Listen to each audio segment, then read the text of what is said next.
Hello everyone, it's Don once again with another video for you. This is video number 138, and in this video we're going to take a look at golf here in the Villages. I'm going to look at the courses under construction right now, and we're also going to talk about some of the problems that our golf courses are having here in the Villages, especially those courses between the sixes.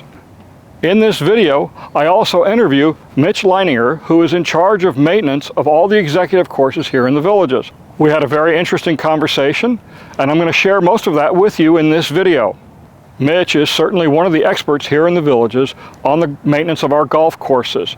Unlike some of the other internet geniuses we have here, but we'll talk about that later on in the video. For now, let's go ahead and get started. Oh yeah, and back over my shoulder, this is the Laurel Oak Executive Golf Course. You can see the Southern Oaks Bridge right behind me, and the Laurel Oak Executive Course. As you can see, it's greening up, but we'll get more into that in a few minutes. For now, let's continue on following the dream. Even though this video is primarily about golf, we will take a look at Eastport because so much is happening here. You can see they've broken ground and started the foundation work on the Villages golf cart store. Between the golf cart store and the lake, and just a little bit to the left, is where I believe they're going to be putting a grocery store. Now, which store that's going to be, we still don't have a clue. This is Building 12 under construction. I believe this to be the new sales center, just like they have in all the other town squares. And as you can see, it's coming along pretty quickly.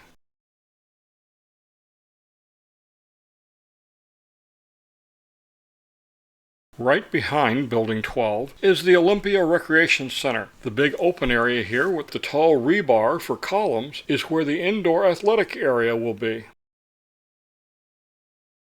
While there are currently 3 other town squares, plus Middleton under construction, bringing together the shopping, the dining, the commercial district with a major regional recreation center and the first lake in the Villages specifically designed for water activities brings a whole new synergy to the whole town square concept.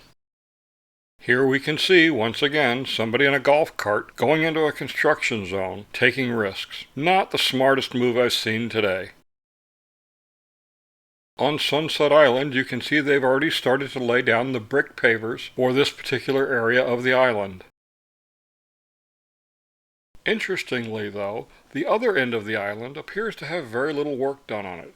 It's going to be interesting to see what happens to it over the next year. Where this wall is, along the water's edge, is where the Eastport Hotel is going. They've just broken ground on it just recently, and progress is still in the very early stages. Let's take a brief non-profit moment. Don't forget, next Saturday, March 23rd, at the Wildwood Millennium Park, located just north of Brownwood, is the second annual Spring Thing, hosted by the Villages Noonday Rotary Club. Admission is free. There'll be exhibitors, contractors to help you with your projects that you have, crafts, food, and most of all, live music. I hope to see you there, so please come join us. The Village View Community Church of Summerfield is launching a new campus in the southern end of the Villages. Their temporary home will be the Brownwood Hotel, and they would like to invite you to attend their first services on Palm Sunday, March 24th. 2 services will be held at 9 a.m. and 10:45 a.m. It's a casual church, so come as you are and discover a place where you can experience a fresh and enjoyable connection to God and the people of your community. Village View Community Church at the Brownwood Hotel, starting Sunday, March 24th. This is another view of the Eastport Hotel, this time looking north. If you look carefully on the ground, you can see where they've already started cutting out the islands in the parking area. The Eastport Hotel will be a much bigger part of the whole downtown environment, unlike the hotels that populate the other 3 town squares. As we take this second view of Eastport, look on the ground, and you can see the footprints and the foundations for many of the new buildings that are being built. Here you can see the foundation footers for 2 buildings going into the ground that will be part of the waterfront area. We'll get a better look now at the waterfront side of Building 12 and the Olympia Recreation Center. When you compare Eastport to the other town squares, which basically have a small central area, the large waterfront area here, plus the availability of the recreation center and all the athletic fields, makes this a unique venue for some really large-scale events, unlike anything else we've seen here in the Villages. Any other time a large-scale event was held, it would have had to been held at the Polo Grounds. Not anymore. We have a unique venue going in here that will definitely change the way things are going to be done in the future in the Villages.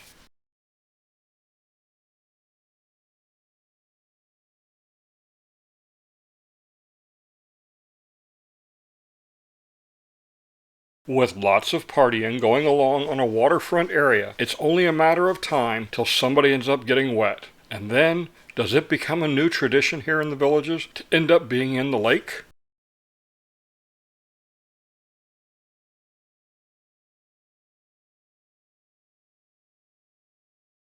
Let's face it, we're not as young as we once were. Climbing those old-fashioned attic stairs to get the Christmas decorations down or to stow those family treasures is just too dangerous. Magic stairs is the safer alternative. Real steps with safety rails at a safer angle and safety rails in the attic provide the safest attic access available. Having troubles getting things to and from the attic? The Magic Attic Lift can be there to help. Designed by Villages resident Ron Berner, every Magic Stairs and Magic Attic Lift is custom built in their Ocala, Florida factory and installed by their technicians. Why take chances? For less than the cost of one emergency room visit, you can have Magic Stairs installed in your home. Magic Stairs, the safer, more convenient alternative. Enough of Eastport now. Let's talk about golf. This is the driving range that they're building just south of the Eastport Hotel. There's over 40 teeing areas at the north end to hit south as a conventional driving range. And at the south end is where they're having the Golf Academy, and they will hit north, making this a dual-use driving range. Golf is an important part of the lifestyle for many here in the Villages. Currently, we're undergoing some challenging times with some of our executive and championship courses. This is the Bel Air Executive Golf Course being built in the Eastport area. In the last video, you could see the skeletons of the drainage system inside the greens. Now they're covered up with the next layer of sand. This is all part of the drainage, and it's this drainage that's become problematic for our greens between the sixes. The courses are getting older. They've got a lot of vegetation buildup in the greens. They're not draining well because of the many years that they've been in operation, many of them around 15 to 20 years. I spoke with Mitch Leininger about this. The interview for that is at the end of this video. It's about a 10-minute long interview along with the flyover of the Shallow Creek Country Club. So please stay tuned for it at the end. I think it's a very informative segment. While we're here, we'll take a quick look at the village of Lakeview and the work that's going on there. As you can see, they're putting in the potable water lines, the light blue lines. This village is probably at least a year away before they start building houses. Looking at the layout of this golf course, it's probably going to be a par 27 course. The Bel Air Executive Course and the Central Lake Driving Range both have a tentative opening date of sometime in November. We'll see how that works out and how things progress in this area over the next 6 months to get there. Coming up is the maintenance area for the Bel Air Executive Course and the driving range. Considering the condition of many of our courses right now, I thought this past week's article in the Daily Sun, which called the courses pristine, a little hard to swallow, probably was in the works a long time, and they don't think they really paid a lot of attention to what was happening around the villages with the golf courses before they published it.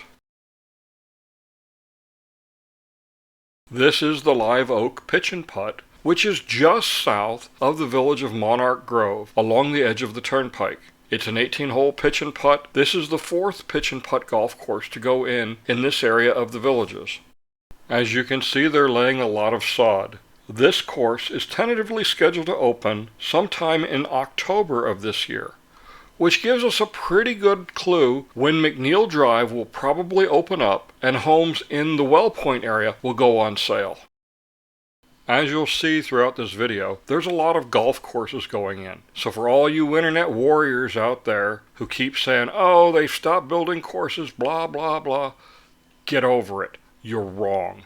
They are building the courses. They always build the courses first because then they build the houses around it. It's the only way it's going to work here. The other side of the naysayer's playbook says that, oh, there's not enough golf courses, there's too many people.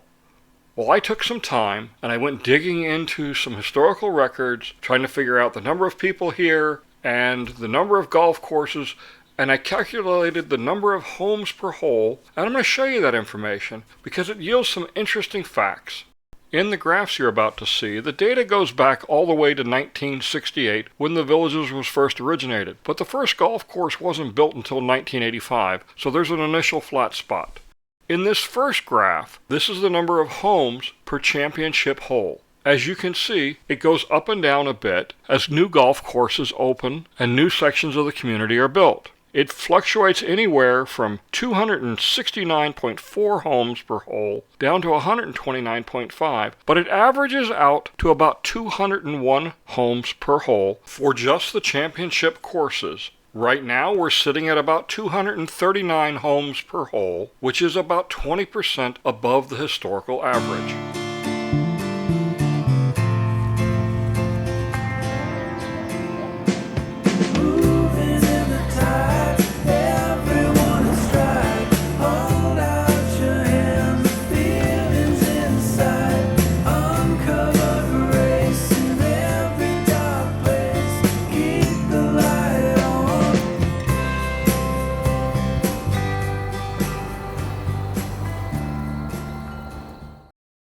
The green line represents the number of homes per hole for just the executive courses, and this has varied anywhere from 400 homes down to a low of 170 homes. Historically, the average has been about 206 homes per hole, and right now we are sitting at 209.9 holes per home, not too far off of that average.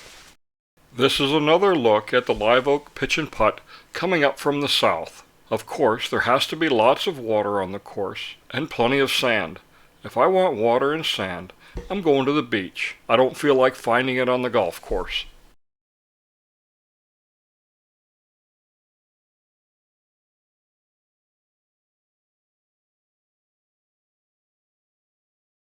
When we take a look at the overall average of the number of homes per hole for both executive and championship courses taken together, we get a high of about 200 and a low of about 81 homes per hole, with an average of 102. Currently, the number of homes per hole overall throughout the Villages is 111.8, or about 9.6% above average. Considering the challenges of the area between 44 and the Turnpike, and very little space to actually build golf courses, that's not too bad. And when we look at all the new courses coming, things are really going to change. That number is going to drop significantly. Down by the Southern Oaks Bridge is the Laurel Oak Executive Course. And you can see the grass is coming in here. They've laid a lot of sod, but they've also planted a lot of grass on the fairway. It doesn't really show up well from the air, but from the ground you can definitely see it. Along the lake, what looks like sand is actually rock. I'm not sure why they're doing it this way. This is the first time I've seen them do something like this along one of the retention ponds that's on a golf course, but they obviously have their reasons.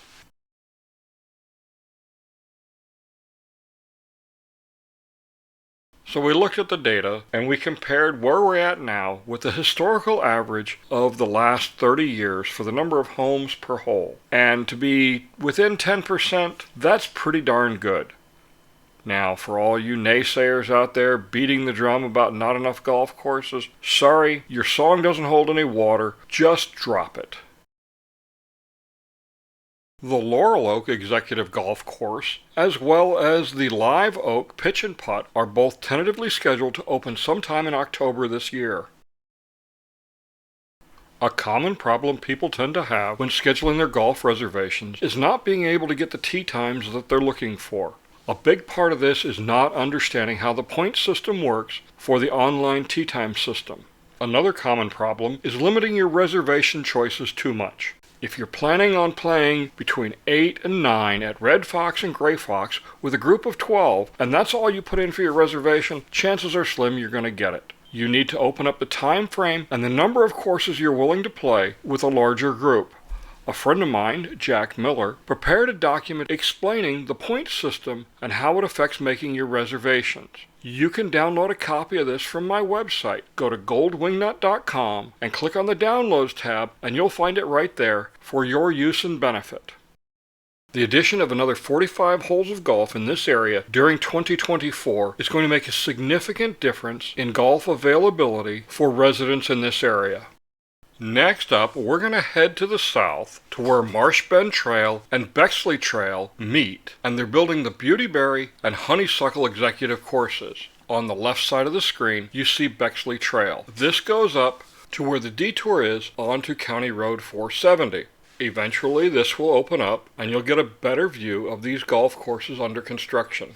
While no dates have been announced for either of these courses to be open, it's reasonable to figure, based on the current construction happening in Moultrie Creek, Shady Brook, and Water's Edge, that these courses will probably open sometime in the summer of 2025.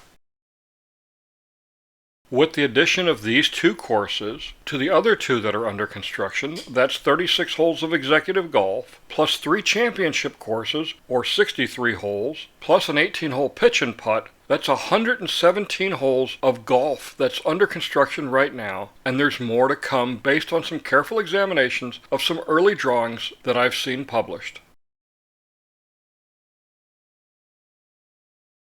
Hi fellow villagers, it's Steve from Gold Shield Cart Alarms. Unfortunately, golf cart thefts are a growing concern here in the villages. I offer an affordable solution. Our golf cart alarms are easy to operate, maintenance free, and are an effective deterrent. Call me or visit our website. Protect your investment. Gold Shield Cart Alarms. On the right is Corbin Trail, just south of Monarch Grove, as it runs through the Woodlands golf course. Now, previously and in other videos I have called this the Oak Hollow golf course. I was mistaken. This is actually the Woodlands golf course. It's another 18-hole championship course that's under construction. As you can see, not a lot of progress has been made on this part of the course. On the other part, we'll get to that in just a minute, much more progress has been made. This part of the Woodlands golf course winds through the villages of Edenfield and LaGrange.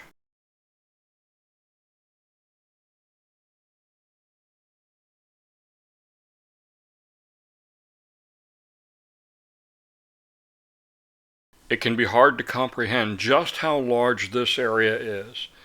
Even I, as I fly my drone, find it amazing. I'll fly out as far as I can see my drone, which is my legal limit, and I can still look ahead of me and see I have a long way to go. It's amazing how much they are building here, and just how much more is to come. There are many that are saying that the village is getting too big and they need to stop building. What they don't understand, though, when they make these statements, is the economic impact of losing 15,000 jobs in Sumter County alone, to say nothing of the surrounding counties and the impact it would have on them. Home values would plummet, taxes would increase. It would be a complete disaster for this area and would take years to recover from, if not decades to recover, if it ever did. For those living in the villages who think it's gotten too big, my question to you is, when did it get too big? The day before or the day after you bought your house?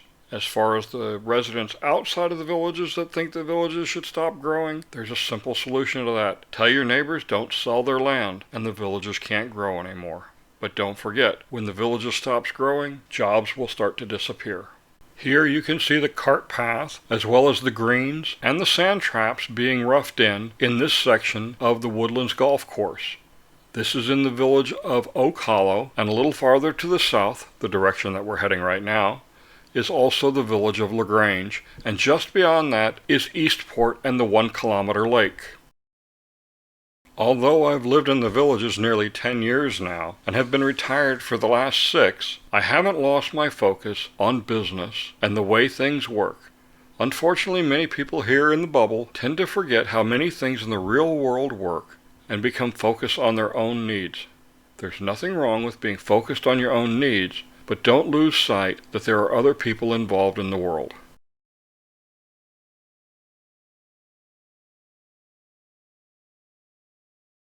Of course, the big question everybody wants to know is, when will the Woodlands golf course open? Well, all we can do is speculate, but based on where it's at right now, it's going to probably be sometime the middle of 2025 before it opens. As I head back north, you'll see the village of Monarch Grove come into view at the top of the screen, and just below it is the village of Wellpoint. I've been asked many times, when are they going to start building in Wellpoint? It's still months away. They're just now getting the postal station built, so that's normally the first thing that happens, so it's going to be a while.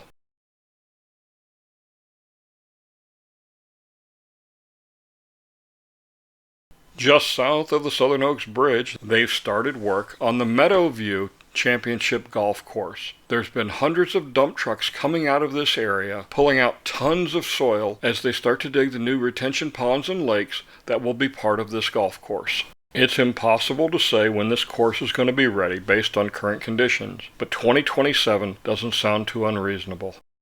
And now for the grand finale, the Shallow Creek Country Club Golf Course. The building you see here is the clubhouse and Boosters. Boosters is scheduled to be opened sometime in the spring of this year. Shallow Creek Country Club is scheduled to open sometime in May or June. The course will consist of 2 nines, each with 3 par 3s, 4 par 4s, and 2 par 5s, making it a par 70 championship golf course. As I fly through the course, I'm going to go through in play order 1 through 18, and I'm also going to play for you the interview I did with Mitch Leininger concerning the conditions of the golf course.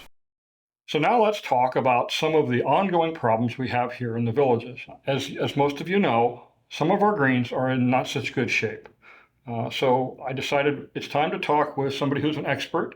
I'm here with Mitch Leininger, who's in charge of all the maintenance of the executive courses here in the villages. Thank you for meeting with me and sharing your information with our residents and my viewers. So Mitch, tell me a little bit about your background and how you got started in this here in the villages. Sure. So I started out about 17 years ago in the golf course maintenance business. I have a degree in turf grass management from Penn State, and I started at Bay Hill Club, Arnold Palmer in Orlando, and did maintenance there for about 3 years, and then I moved on to Rosen Hotels and Resorts. And from there, I oversaw the Shingle Creek property, where that golf course saw over 100 tournaments a year. And then from there, the opportunity here in the villages. So obviously, the level of play that we see here on our courses has a huge impact on the conditions. So can you give us a real quick summary of the basic problem and its root cause here that we're seeing right now? Sure. So our greens, we have some issues with some of our greens at some of the golf courses. The greens are the most important part of the golf course. It's where we do the most maintenance, where we spend the most money. It's the most stress, the shortest height of cut on the grass. And so during the winter time, we have some that become oversaturated. Between 466 and 466A, we have greens that are 15 to 22 years old. So they have an organic material built up in the soil base. And so those get oversaturated during the wintertime, and then it's hard to dry them up until we get to a better weather pattern. So you'll find yourself in an anaerobic state. You'll have turf thinning, turf loss, disease pressure. And so that's anaerobic state. What does that mean? So that's kind of where it's suffocating, if you will. So you have less oxygen in there and a soggy root system. And so it's not able to dry up. And then that's where disease pressure happens. And that's when you can have turf grass loss. So basically between the sixes, the courses are getting older and they've got a lot of decaying plant matter built up, and it's not letting the roots dry out and become healthy and strong, and that's making them more susceptible to disease. Is that a fair assessment? That is fair, yes, sir. Okay. Is this issue being spread from course to course? Is there like a fungus that's being spread? Or is it just because of the overall age of all the courses? Yeah, so the overall age is a big factor in it. And then we do have central locations that have had some disease pressure hit them. And so identified some diseases, and so continued to find out some of the... Yeah, so we did find some of the areas to be oversaturated, some of our greens in particular areas like the Bonita Pass and Tarpon Boil areas. Those are Bonita Pass, Tarpon Boil, Redfish Run. Those are all areas that are staying extra saturated, and we've had some disease pressure hit us there. Yes, I can attest to Tarpon Boil. I played it 2 weeks ago, and it wasn't pretty. I mean, but it was obvious that there is an underlying problem. So Mitch, in hindsight, is there anything that we could have done either as the community, the residents, or maybe the golf maintenance crews could have done to help mitigate this? Well, I think everything we do during the summertime, aerifications, trying to put new sand material in the holes that we create over the summertime, that all helps everything through the wintertime. And so maybe now with some of our historic trouble areas now that we can do an extra aerification time where we get one more in before the season starts to try to help with that drying out period. But I think really some of these have just gotten to the age where they need to be redone. We need to go in, check the drainage, take all the old soil out and regrass it, and then you'll find some really well-performing greens again. So between the sixes, some of the courses have been renovated, such as Sweet Gum, Sand Hill, two of the Triple Crown courses up at Churchill Greens in Belmont. Mm-hmm. Okay. So how are they holding up compared to the rest? Yeah, they're doing great, and so they were able to make it through a long winter. Extra moisture is not affecting them because they're able to drain it out, and they have a good drainage system with very little organic matter built up in those greens. So we're going in and renovating, putting new soil in some of these greens, and then we're also planting them with new turf varieties that are traffic tolerant, shade tolerant, or can handle some of the moisture through these long winter periods, and they don't have that organic material built up like these older greens do. So is this new turf that you're using, is it more expensive or is it comparably priced to some of the existing stuff? They can, anything newer is a little bit more expensive, but again, we're looking at some of the grasses that were originally here that were developed in the 60s, and so now we're using newer turf varieties that have, been bred to be able to handle lower heights of cut, shade issues. We have a lot of beautiful oak trees around here on our golf courses, so we need to use more shade tolerant. But the shade doesn't help with drying out during the winter as well. So that's another factor that we have to deal with on a day-to-day basis here. Okay. So I know that there are a couple of courses that are being renovated right now. Do you have a schedule of what you anticipate either adding to the current year's renovations or what's coming up in the next couple of years? Yes, we do. We have a really thorough 15-year plan on renovation schedules, and this year we're doing 4. We're going to do Pimlico and Pelican down on the south side, and then we're going to do Amberwood and Chula Vista on the north side. Next year, we'd like to push it to a 5 course cycle so we can start to really go through that whole complement of golf courses in between the 4, 6, 6s. So next year we'll really look to push a Bonita Pass, and we'll try to do Bacall, and we'll do Heron. And so we're really trying to, that area, try to take one out of each of those village areas to be able to renovate that so that there's at least one in each area, and residents can know that their favorite golf courses in their neighborhoods are getting renovated. Well, from personal experience, you could have skipped Pelican. That course is just plain ugly. That's wrong. It's beautiful, but it's ugly to play. And with my game, I need all the help I can get. A challenge? Have you played that hole? Have you played that course? It's brutal. It's brutal. This recovery process. I mean, I know we're coming into our warmer season. How long do you think it's going to take for a typical course to recover? Yeah, so some of the ones that we have closed right now are going to take a couple months. We have open areas that need to be sodded. We have other areas that just need to be grown in. So we're looking at cultural practices, aerifications, extra fertilizer apps, and just giving them a rest for people playing on them. So time for the new sod to seam in and get a good ball roll again on some of these areas. And then warmer weather, it'll continue to get better and better. But we're looking at a couple months of these closures. Fortunately, we're coming up on the end of the high season. So that takes a lot of pressure off the courses, and it'll allow you to get some more maintenance done.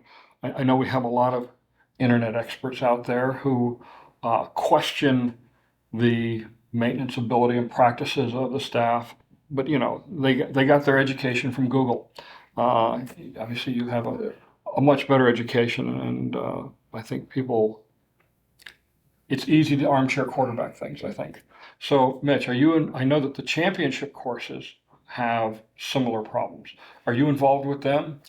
No, so these are 2 separate entities. We at the district oversee the executive golf courses north of 44. Those are owned and operated by the district, and then all the championships and the executives south of 44 are owned and operated by the developer. And so we have a synergy and a relationship as far as working in the golf here at the villages, but we don't have any oversight of those courses. So obviously we have a site-wide problem, if you will. I assume that you guys are communicating on a regular basis, trying to make sure the efforts. Correct. Yeah, we are talk to each coordinated. other. We visit. We have outside of our vendors, and we have agronomists coming in, and everyone helping us out. We have a whole catalog of professionals that we work with on a day-to-day basis that we can make one phone call and bring them in and take a look at these things. So obviously, cost is always a consideration. Most people think that there's an endless pot of money, or that we can just raise the amenity fee at will to cover these costs. If you're interested in that particular thing, go take a look at my 2 videos I did about 2 years ago on the amenity fees, where I talk about where the money comes from, where it goes. You'll find out that we just can't make money appear out of nowhere by raising rates. But back to money. Do we have a feel for what the cost on this is going to look like this year? Well, I mean, I think there's going to be, several thousands of dollars to be able to put these golf courses back together. But then, the contractors, they're taking care of their end. They're the ones that are doing the sod work. They're the ones that are doing the extra fertilizer, the extra fungicides. And then we'll do what we can to support other areas that aren't affected to be able to make these golf courses standards and expectations. So I assume that you're going to present to the project-wide advisory committee, since this is affecting the area between the sixes, an update on what's going on and possible budget impacts? Correct. We do a golf quarterly update, and so we'll present that to the PWAC, and we'll give them updates on currently what's going on with the golf courses, our plan of action, what to do going forward, and then also going to them about capital improvement projects and getting some of these renovations done as well to be able to have up to par golf courses here for our residents. So Mitch, what can the golfers and the residents here in the villages do to help with this recovery process and to help your staff in recovering our courses as quick as possible? Yeah, we just ask residents and guests to be able to, give us a little patience right now, but then also just some good golf etiquette on the golf course. Keeping your cart on the cart path, not driving close to the tee boxes or the greens, raking out your bunkers after you play for the person behind you, filling your divots and fixing your ball marks on the greens. Those are all ways that can help to improve the golf course conditions here. Mitch, is there anything else you'd like to add? Just that we are fully focused and remain steadfast at investing in these golf courses. We want the experience here on the golf courses to be top notch, and we are really looking forward to renovating these courses and going to the committees and boards and asking for their support, and really just having a story to tell here about what a great experience it is and a great lifestyle to live. Thank you, Mitch. Yeah, so again, it's going to be a rough few months if you're a golfer. Again, as Mitch said, be patient. Mother Nature once again proved that she was smarter than us, sent our golf courses into a tizzy this winter. Mitch, I want to thank you for taking time to meet with me. We'll put this in the video, and hopefully we'll get some good information out to our residents. Great. Thank you. Thanks Thank for you the very time. much, Mitch. So there we have it. That's the update on the golf courses. A bunch of new courses are coming. Our current courses, they're struggling, but staff is working to improve them. How and why we got to where we are really doesn't matter at this point. It's we need to recover. I want to thank you for watching my video and encourage you to please support my sponsors as they support me in bringing you this information. Also, please remember to subscribe to my YouTube channel and hit the notification button so you know when the next video is coming out. And be sure to hit the like button if you've enjoyed my video. And if you haven't enjoyed my video, let me know. Hit the dislike button twice. That'll really let me know how you feel. If you're building a new home here in the villages, or maybe you're adding a swimming pool, and you need somebody with experience to watch it and keep an eye on things for you as it's being built, go to my website, goldwingnut.com, and fill out the online form for getting your own custom video and photo package of the construction progress of your house or pool.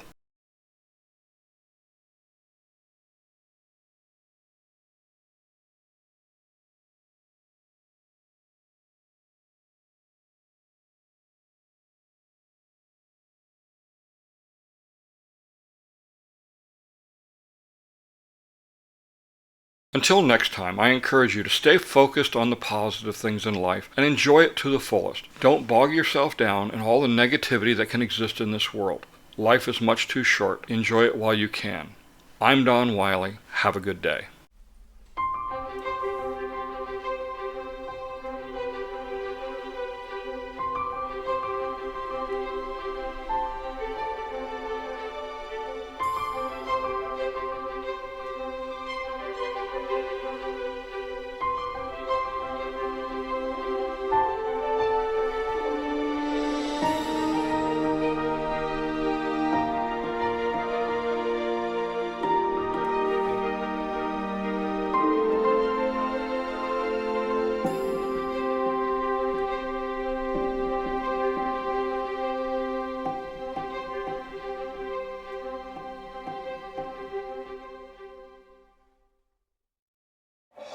you.